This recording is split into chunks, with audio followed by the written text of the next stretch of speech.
tantangan terberatnya itu adalah kita itu mengejar target. Misalnya bulan ini ada 10M, Iya. diminta dari direksi harus menyelesaikan 50% dari 10M, Iya. kita harus bisa menyelesaikan. Sementara ini kita berbicara soal objek jaminan bergerak. Tapi kan unitnya ini ada nih Mas. Ada. Ini kan unit udah pasti punyanya siapa jelas kan. Ada STNK, ada Jadi lain-lain. Kenapa ini sulit banget kita ambil aja gitu? Kenapa nggak bisa seperti itu? Nah, kita eksekusi nanti mereka bilang rampasan. Buka LP lah mereka, buka laporan polisi. Berbenturan lah kita lagi dengan polisi.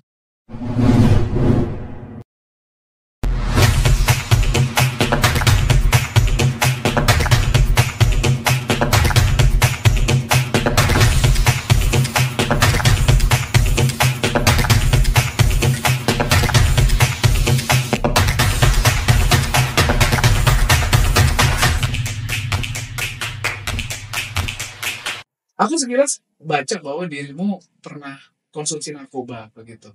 Nah, boleh nggak cerita tentang pengalaman dari pernah konsumsi narkoba sampai bisa nyelesain kuliah dan akhirnya bisa positif gitu perjalanannya untuk buat rapper yang bagus.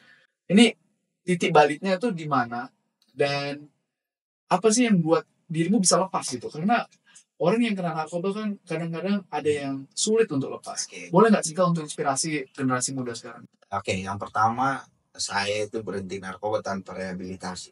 Tanpa rehabilitasi sama sekali. Jadi itu muncul dari kesadaran sendiri ketika semua kehidupan saya berantakan, mulai dari keluarga, finansial, teman-teman, cinta, karir, semuanya berantakan. Jadi dulu saya mengenal, jadi saya dulu itu sudah mencoba sekolah di 5 kampus. 5 kampus? Untuk S1 nih? Untuk S1 aja. Selesai semuanya? Selesai di 1. Kalau enggak gelar panjang. Jadi dulu itu SMA saya 4 tahun. Oke. Karena dulu saya sempat mencoba bersekolah di salah satu sekolah Katolik ya yang harus mewajibkan 4 tahun tapi tidak selesai, ya kan?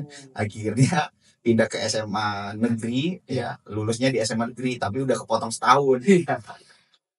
Terus masuk kuliahnya di salah satu universitas negeri juga, di daerah saya, ngambil bahasa Inggris. Nah, karena saya malu sama teman-teman yang kuliah di Jawa, saya ngomong sama mama saya, "Mah, kita kayak orang gak mampu banget. Saya juga mau kuliah di Jakarta, di Jogja." Akhirnya mama saya bilang, "Kalau IPK kamu 4,00 pindah." Wow. Saya bilang, "Pak, semester berikutnya IPK 4,00. Mah, saya harus pindah ke Jogja. Saya mau ke Jogja, mau ke keluarganya Mama."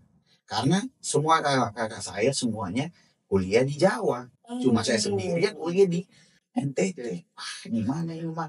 Akhirnya dengan berat hati Mama, Papa melepaskan saya ke Jogja. Ngambil waktu dulu di manajemen produksi berita di salah satu universitas di Jogja. Jurnalis ya? Iya, waktu itu pengen banget saya jadi jurnalis. Karena dulu saya SMA kelas bahasa. Juga karena sering-sering buat skrip film pendek, terus buat naskah, terus waktu dulu juga sering-sering ikut lomba-lomba mading dan lain sebagainya. Jadi ambillah saya di Manarita, manajemen produksi berita. Tapi mulai dari situ galau tuh, ya kan? Karena waktu dulu putus cinta juga. Waduh, berat tuh. Berat, putus cinta itu berat. Jadi akhirnya terpengaruh lah sama lingkungan narkoba. Kedapatan narkoba yang pertama, belum. Setelah itu pindahlah saya ke STTNAS, ya kan? STTNAS ngambil teknik elektro.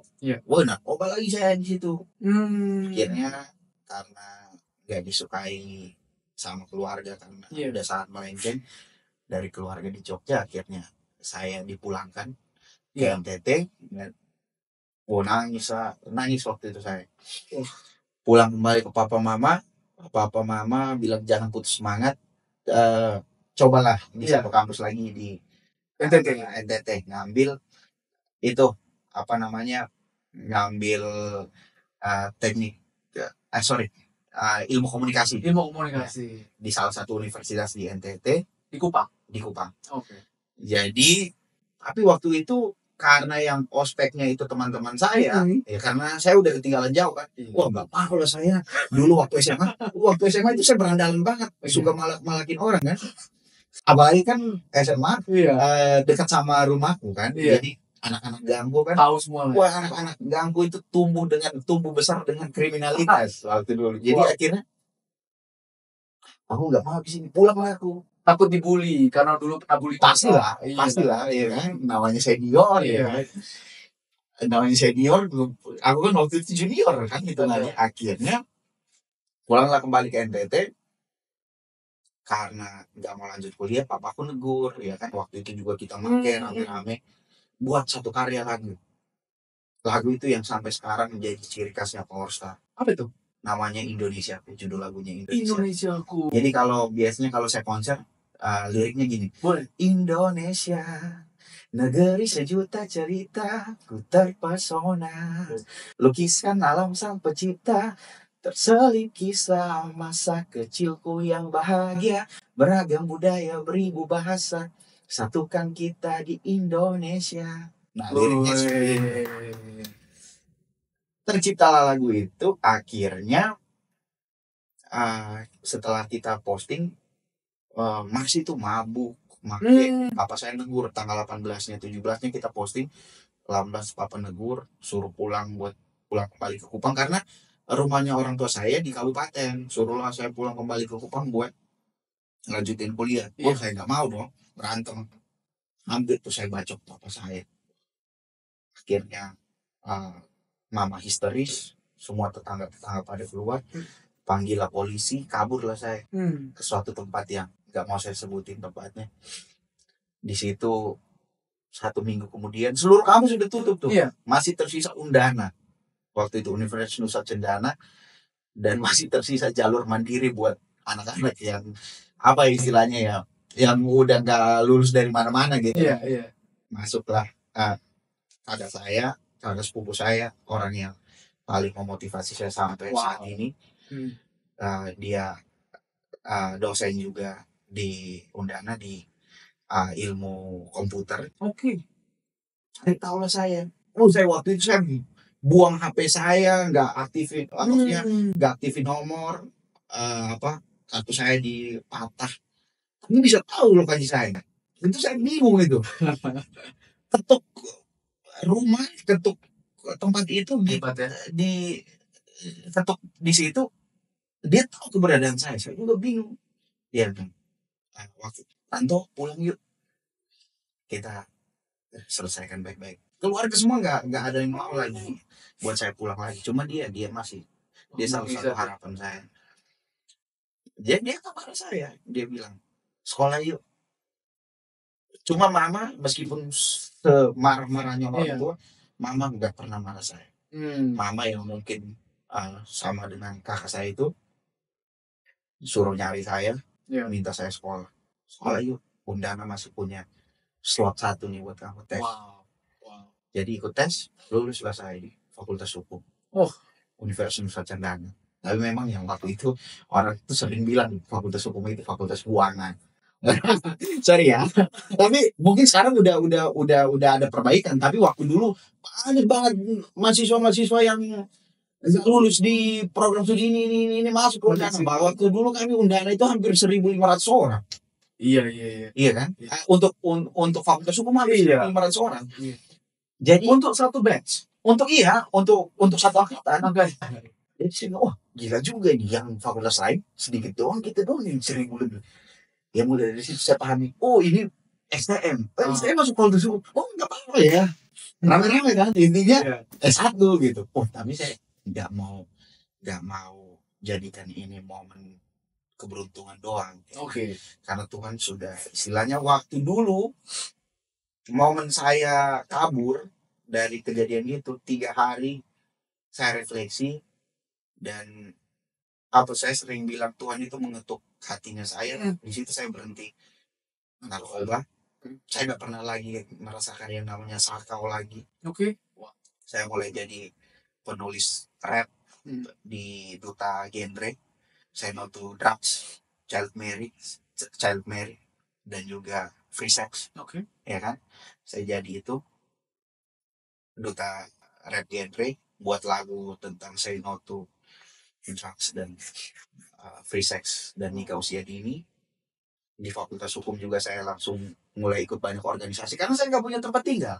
Oke. Saya tinggal waktu dulu dengan teman saya di kosannya, teman kecil. Dia udah semester 7 waktu dulu, saya tinggal di kosannya. Bahkan sampai nggak ada makanan, kami hanya masak nasi pakai masak apa jagung pakai rice cooker. Jagung pakai rice cooker Pakai rice cooker. dimakan. Iyo. Ah. Jadi masaknya pagi ya, Iya. nyolok dari pagi, pulang kuliah makan. Cuma makan itu. Jadi waktu dulu saya pindah kosan, Iya. lemari saya cuma pakai garbus. Wow. Saya nggak punya tas. Habis itu mulai. Uang sekolah dari mana? Waktu itu dari kakak saya. Yang sepupu tadi. Iya. Wah, hebat Kakak dan mama banget. saya. Mereka diam-diam, nggak mau kasih tahu keluarga, pasti mama saya dimarahin habis-habis. Oh. Akhirnya setelah semester 1 bukalah lomba debat. Iya. Hobi lah saya debat-debat. Ngikutin seleksi, lolos, perlombaan di kampus juara, perlombaan antar kabupaten Juara lagi. juara, antara Bali, waktu itu Bali Nusa ya, Nusa Tenggara Barat, Iya. Bali dan juga NTB juara. Wow. Keluarlah di koran. Wah, papa saya lihat nih. Wah, anak ini kuliah. Carilah papa saya. Saya mau ketemu anak saya. Oh, dari situ baru. Dari situ baru setelah 9 bulan. Tapi sebelum itu, momen di mana kakak saya menikah, waktu kita masih keluarga masih sangat membenci saya. Kakak saya nikah, saya pulang. Waktu itu libur semester, saya pulang. Saya lihat kakak saya nikah, Iya. mereka berpesta gembira di rumah. Saya sebagai anak laki-laki, kalau di NTT itu budaya anak laki-laki itu harus memberikan penghargaan kepada kakak. Apa istilahnya? Suami kakak saya yang laki-laki yang mau meminang kakak saya harus mengkalungkan dia kain seperti itu dan memberikan pernak-pernik lain. Tapi itu yang harusnya saya ngasih, saya nggak ngasih karena semua keluarga udah sangat membenci saya karena kejadian itu. Jadi saya cuma bisa melihat dari luar dan menyaksikan itu. Oh, nangis saya. Aduh, ini karena kebodohan saya sampai gini. Lalu Jadi, ketemu ayah, akhirnya nyari, berbaikanlah kita. Besoknya terbang ke Manado lomba debat. Wih. Iya, waktu dulu lomba debat MK. Pulang MK Mahkamah Konstitusi. Iya, karena waktu dulu aku hukum tata negara. Akhirnya pulang kembali ke Kupang. Waktu itu ada rezeki dikit, beli rumah. Jadi tinggal sama nebeng sama teman lagi. Iya, akhirnya beli rumah. Wah, mulailah. Tapi rumah itu saya balas budi buat orang-orang. Jadi teman-teman saya yang enggak kosannya nunggak, yuk ke rumah.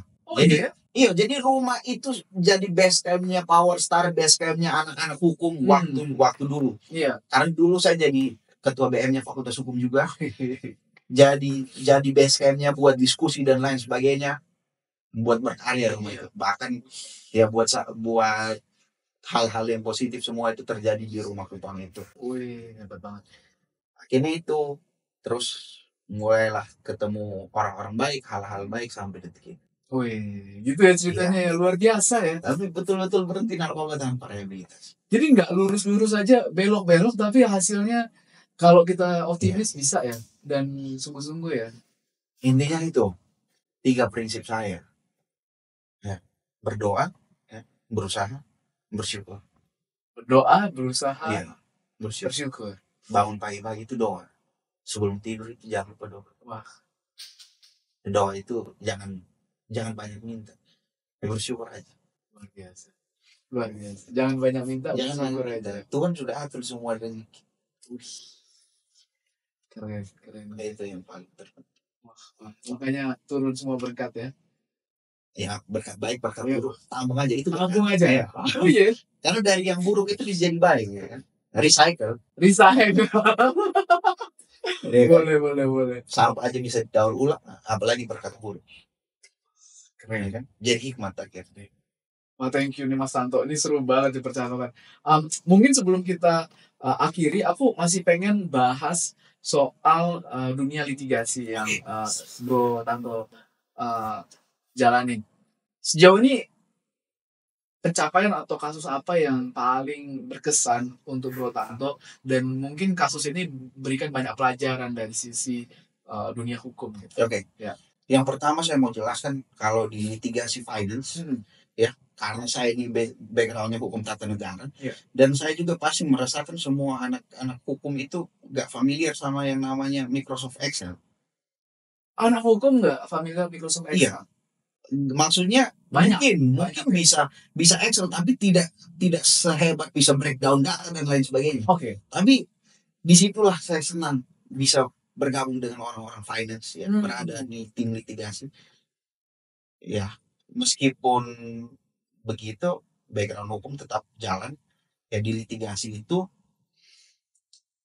karena ini perusahaan finance ya. Saya mau bahas aja litigasi terkait finance ya.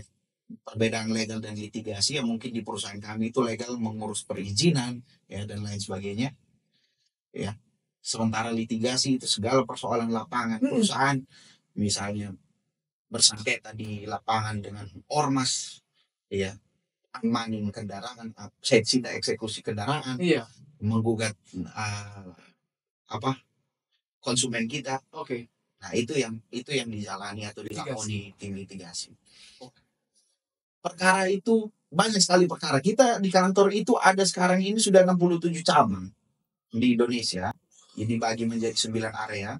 Dan di situ ada 11 orang tim litigasi, ya 3 di head office termasuk saya dan 2 atasan saya, dan yang lain itu adalah rekan-rekan saya di area namanya area litigasi head. Ya mereka yang mengurusin segala urusan perusahaan di bidang litigasi di area yang mencakup cabang-cabang terkecilnya dan gerai-gerainya. Jadi saya yang memonitor data dari mereka untuk ke atasan saya. Jadi mulai dari ngurusin surat kuasa, gugatan, unmanning. Unmanning itu sita eksekusi jaminan fidusia. Sita eksekusi itu namanya unmanning. Jadi saya yang ngurusin itu. Tantangan terberatnya itu adalah kita itu mengejar target. Apa targetnya? Misalnya kasus perusahaan yang masuk ke ranah litigasi itu, contoh misalnya bulan ini ada 10M, diminta dari direksi harus menyelesaikan 50% dari 10M, kita harus bisa menyelesaikan. Sementara ini kita berbicara soal objek jaminan bergerak, ya kan? Perusahaan finance kami atau dalam hal ini Orbis bilang leasing, ya kan? Contoh mobil ini tiba-tiba mobil pantauan kami ini hilang, ya kan? Kita harus ngurus, kita lakukan LP, laporan polisi, kan kita nggak bisa desak polisi harus segera ini. Itu yang harus buat kita itu kerja keras selama 1 bulan, misalnya target ini harus 10M, harus terrealisasi 5M, itu yang membuat kita itu seru ya, kerja keras. Jadi yang mau dibilang itu tim litigasi cuma bisa santai itu di hari pertama, hari kedua awal bulan. Bahkan akhir bulan itu kita mengejar betul-betul. Jadi apalagi itu kalau di daerah lain saya kurang tahu, tapi kalau terkhusus di area 1 Jabodetabek itu kita berhadapan dengan orang-orang yang sudah melek hukum. Ya, ada juga mafia-mafia. Jadi misalnya unit mereka di backup sama ormas, kita harus bentuk sama ormas, bawa akte fidusianya, bawa LP-nya, kita harus diskusi sama ormas. Iya, sampai saya pernah hampir dikejar, sampai pernah hampir dipotong. Saya bukan debt collector, saya datang sebagai tim menjelaskan, sebagai lawyernya perusahaan. Jadi mari kita duduk berembuk. Kalau punya masa, saya juga punya masa. Sampai ngomong gitu, ini kita duduk, kita menunjukkan LP, sudah kasih somasi, SP1, SP2, SP3, sudah kasih somasi 1, somasi 2, kita juga sudah buka LP. Iya. Ini unit adalah punya kita. Tapi ormas juga pintar nih misalnya. Mereka bilang, kami perlu yang namanya pengakuan dari negara yang harus kita gapai melalui gugatan. Iya. Nominal di bawah 500 juta, kita harus gugatan sederhana. Akhirnya, oke, kami akan gugat. Tapi unit ini, Kami ambil. tolong kita amankan dulu di Tempat. Polres misalnya. Kita buat kesepakatan unit ini di Polres. Kalau kami menang gugatan, unit kami ambil. Iya. Ya kan? Biar jangan dialihkan ke tempat lain lagi. Iya. Jadi itu biasanya kendala-kendala litigasi. Karena sekarang kan nggak bisa debt collector lagi narik-narik di jalan. Iya ya. Ya kan? Iya. Kalau narik sedikit di jalan, mereka balik lapor. Nah, Oh gitu. iya, Sekarang jadi gitu. iya, jadi itulah tim litigasi gitu. Ketika dan kan mereka lapor ini buka LP-nya perampasan, ya kan? Oh. Masuk ke rumahnya orang penyerobotan. Ya, Oh. kita tim litigasi akhirnya ditelepon harus ke Polres, Polsek, kita harus menyelesaikan kasus ini. Oke. Mediasi lagi ini. Wow. Itulah apa kesulitan-kesulitan sebagai tim litigasi. Harus kejar target. Iya. Target yang diberikan perusahaan. Bedanya legal sama litigasi, mungkin legal tidak terlalu dikejar target ya. Kalau di perusahaan kami mungkin tidak terlalu dikejar target ya, karena mereka harus ngurusin perizinan dan lain sebagainya. Mereka fokusnya di kantor, yang betul-betul di kantor. Kalau kami terjun ke lapangan nunggu sidang, wah lama banget ya kan.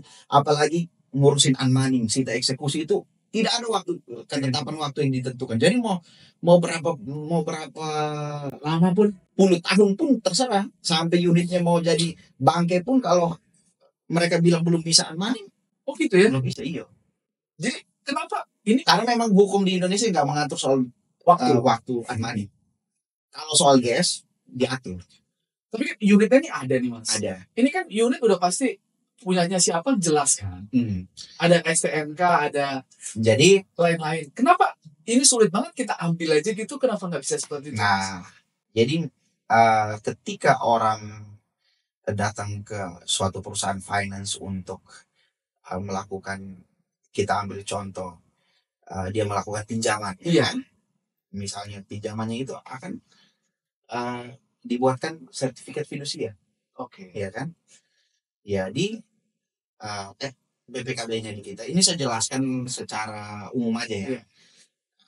Di BPKB-nya ada pada kita, ya kan? Kemudian dia akan melakukan angsuran sesuai dengan prosedur yang udah dia tanda tangan. Misalnya kalau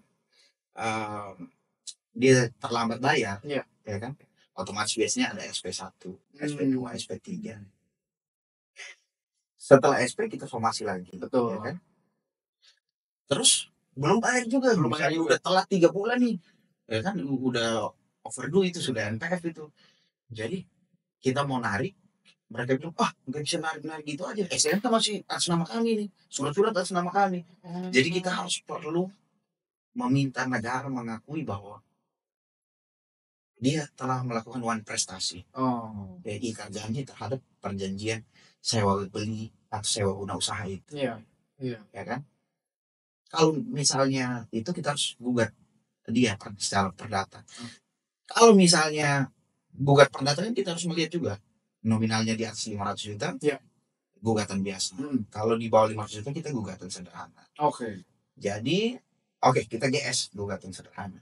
Setelah kita gugat, menang dong, kita menyatakan one prestasi. Di dalam amar putusan kita harus memberikan dalil-dalil kita bahwa misalnya menyerahkan unit secara seketika dan lain sebagainya. Sementara di bilang, saya belum mau menyerahkan. Iya. Langkah selanjutnya kita harus unmoneying, permohonan kepada pengadilan untuk sita eksekusi jaminan fidusia ini. Sita eksekusi baru yang berwenang untuk mengeksekusi adalah pengadilan. Kalau kita eksekusi, nanti mereka bilang perampasan, buka LP lah, mereka buka laporan polisi, berbenturan lah kita lagi dengan polisi. Beda hal gini, mereka unit mereka sudah nunggak, Iya. mereka nggak punya uang lagi, unit mereka gade. Kan biasanya banyak tuh di Facebook, Iya. jual mobil surat-surat digadang. yatim piatu, ya kan? Iya. Banyak juga penada yang mafia mereka mau terima mobil yang hanya punya STNK doang. Iya. Kan BPKB-nya belum ditebus, biasanya gitu kan. Akhirnya kita mau narik unit, ke rumahnya, unit udah hilang. Ya, mereka bilang gitu. Hilang kemana? Udah kami gak ada. Ya udah kita buka LP. Nah, kalau berkaitan dengan pengalihan unit atau pengadaan unit, kita bisa masuk ke ranah pidana. Tapi kalau unit masih ada di mereka dan mereka juga bersikukuh nggak mau nyerahin, dua jalur itu yang harus kita tempuh. Anmanon dan juga gugatan dan juga anmanon. Nah itulah kenapa paling susah kita mengejar target. Enak gini kalau di daerah paling susah itu di Jabodetabek. Kalau di daerah-daerah lain enak. Kita kasih somasi karena mereka udah takut. Ya kan? Kami mau gugat ini kalau nggak mau ini kalian ya udah. Kita biasanya gini, mobil simpan dulu di kantor. Ya, mobil kita tarik dulu ke kantor kalau ada uang baru. Jadi itu caranya kita. Nggak bisa kekerasan lagi sekarang. Jadi pengadilan yang harus mengurus ini. Itu kan gimana nyuruh orang pengadilan kan terbatas di pengadilan. Iya. Ada prosedur anmadingnya. Jadi di sana gitu kita memohon kepada pengadilan ya lewat ketua pengadilan, terus utus jurusitanya, jurusitanya berkoordinasi sama aparat kepolisian, TNI dan lain sebagainya. Nah misalnya ke rumah orang tersebut untuk mengambil unit. Itu juga biasa dilakukan kepada sengketa tanah dan lain sebagainya. Jadi habis gugat perdata kalau menang kita permohonan untuk sita eksekusi jaminan itu. Itu kalau 500 juta. Kalau lebih dari situ lebih kompleks lagi. Lebih dari situ lebih kompleks lagi. Karena kalau gugatan sederhana, habis menang, nggak ada prosedur banding, kasasi, dan lain sebagainya. Ya, cuma ada proses keberatan yang jangka waktunya 7 hari. Enak, karena GS itu di bawah 60 hari. Harus bisa selesai. Kalau gugatan biasa, nilainya misalnya, kemarin kasusnya perusahaan kami, 5 mobil Pajero-nya kami, yang konsumennya kami ini nggak bayar. Nah, hitungan 5 mobil Pajero, itu jalan terus ya tuh secara bisnis. Setelah kita gugat, kan harus gugat biasa. Setelah kita gugat, dia nggak mau langsung nyerahin, dia banding. Panjang dong, iya kan? Karena alasannya juga karena waktu dia menggugat dari COVID. Iya kan? Jadi itu ada alasan-alasan secara hukum yang istilahnya menjadi celah buatnya untuk terus melayangkan banding dan lain sebagainya. Nah itu yang buat kita, proses ini bertele-tele. Sementara perusahaan akan terus merugi. Itulah kenapa ekonomi Indonesia itu susah berkembang itu karena gitu. Habis berhutang nggak mau bayar. Iya. Jadi memang paling bagus tuh due diligence di awal ya. Iya. Bahwa memang ini bagus ya. Di awal itu kita sudah melakukan due diligence bahwa tidak membayar harus menyerahkan unit. Tapi karena konsumen ini keras kepala, kami tidak mau gitu. Sudah tanda tangan sesuai perjanjian. Itu ketika kita bawa ke pengadilan, ini loh Pak Hakim yang mulia. Ini dia harus menyerahkan secara seketika ketika menunggak ini, apalagi sudah sampai WO, udah sampai overdue, sudah sampai 1000 bahkan berapa hari, 300 hari kasih ini unit ke kami. Itu kita yang rugi ya? Iya. Karena secara OSP-nya tetap dari dendanya kan meningkat terus kan. Misalkan perusahaan ngutang nih untuk mobil itu, berarti utang dari bank itu tetap harus dibayar. Iya kan? Jadi seperti itu. Wow, seru juga ya. Makanya kadang itu saya paling benci kalau konsumen itu di backup ormas ini kadang nggak paham soal itu. Atau di backup apa namanya lembaga bantuan hukum, ya kan, lembaga bantuan hukum. Meskipun dulu saya juga di Lover bantu orang kayak gitu, tapi setelah itu saya paham juga. Kalau berhutang bayar. Betul. Gitu. Jadi background saya litigasi itu sesuai dengan passion saya. Saya nggak terlalu suka terpaku di kantor. Karena mau bebas bersosialisasi dengan orang-orang. Ya suka berbenturan di lapangan juga. Senang tuh ngopi sama Kanit, sama Kasat, ya kan, sama PP, ya kan. Jadi banyak relasi yang kita jalin di situ. Seru ya. Jadi relasi lapangan itu, bahkan kita punya grup Matel. Apa itu? Mata elang, debt collector. Pernah 2 bulan lalu itu kita kasih penyuluhan untuk debt collectornya kita, SPV-nya kita untuk pada saat kasih materi soal litigasi. SPV supervisor. Iya. Jadi mereka ketika datang ke konsumen, visit ke konsumen, gini prosedur. Gitu. Nggak boleh main kekerasan lagi. Jadi meskipun sekarang udah apa ya istilahnya, debt collector udah nggak bisa ini, bukan berarti konsumen mau Seenaknya aja. Iya. Karena banyak sekali mafia di sini, banyak kontrak atas nama. Wih, kontrak atas nama juga pusing kita. Jadi kontrak atas nama itu hanya pinjam namanya, Iya. uangnya dipakai orang lain gitu kan. Wow. Wah, itu juga pusing itu. Wah, luar biasa. Bro, ini kita udah ngobrol banyak tentang hukum dan juga tentang dunia seni, Iya. perjalanan hidup. Ini mungkin kita ke pertanyaan terakhir nih, bro. Sip. Dirimu udah berhasil menjadi seorang litigation specialist di ibu kota dan juga berhasil menelurkan karya-karya, ada 20 lagu tadi, dan lagu-lagu ini dinikmati banyak orang gitu. Bagaimana tips dari dirimu untuk anak-anak muda nih yang pengen berkarir tapi juga hobi dan ekspresi dirinya itu tetap bisa tersalurkan, terutama mungkin di bidang musik dan seterusnya? Apa mungkin tipsnya yang bisa dipakai teman-teman generasi muda? Oke, tips yang pertama itu kalau berkaitan dengan seni itu tekun. Kita harus menekuni apa yang sudah kita cintai. Ya, meskipun terkadang kebosanan itu pasti selalu datang. Ya, tetapi kalau memang kita sudah mencintai betul-betul, mau sesusah apapun itu, pasti semuanya ada jalan. Ya, tetap ada 3 prinsipnya saya tadi itu. Berdoa, ya kan, berusaha dan bersyukur. Dan juga kalau merangkap dua spesial apa ya istilahnya, merangkap dua profesi dalam hidup kita itu, pandai-pandai membagi waktu gitu, biasanya gitu. Tapi kalau kembali lagi sudah mencintai dengan apa yang kita geluti, semua akan berjalan lancar gitu. Karena saya juga mencintai profesi saya sebagai seorang rapper, suka menghibur banyak orang, suka menulis kritik-kritik dalam lagunya saya, dan juga sebagai seorang praktisi hukum karena saya senang sekali mengulas, membahas soal isu-isu hukum.